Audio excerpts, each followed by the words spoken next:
Right, very good morning to you. Let's get into our headline bulletin now. A public lecture by Public Enterprises Minister Pravin Gordhan was interrupted by students at Wits University last night. The minister was invited by the University School of Governance to talk about the reform and governance of state-owned enterprises. But disgruntled students disrupted the minister's question and answer session by demanding that he accept some responsibility for what happened during state capture.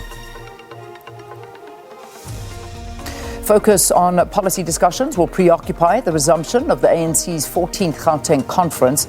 The province, which elected the top five with Panyaza Lesufi at the helm, had failed to conclude its business 2 weeks ago.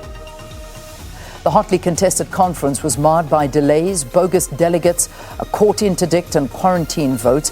It will now take place this weekend at the Birchwood Hotel in Benoni.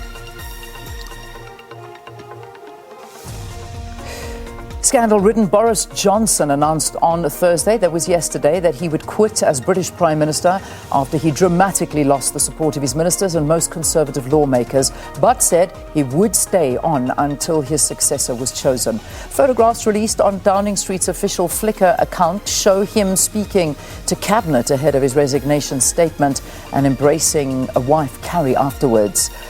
Bowing to the inevitable as more than 50 government ministers and aides quit.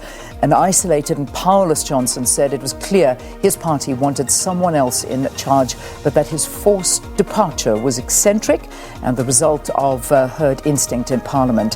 His term in office was ended by scandals that included breaches of COVID-19 pandemic lockdown rules, a luxury renovation of his official residence, and the appointment of a minister who had been accused of sexual misconduct.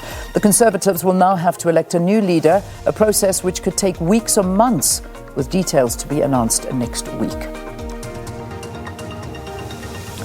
And also some breaking news that has just come in this morning. Former Prime Minister Shinzo Abe, this is the Japanese Prime Minister, has been shot at around about 11:30 in their time this morning in Nara.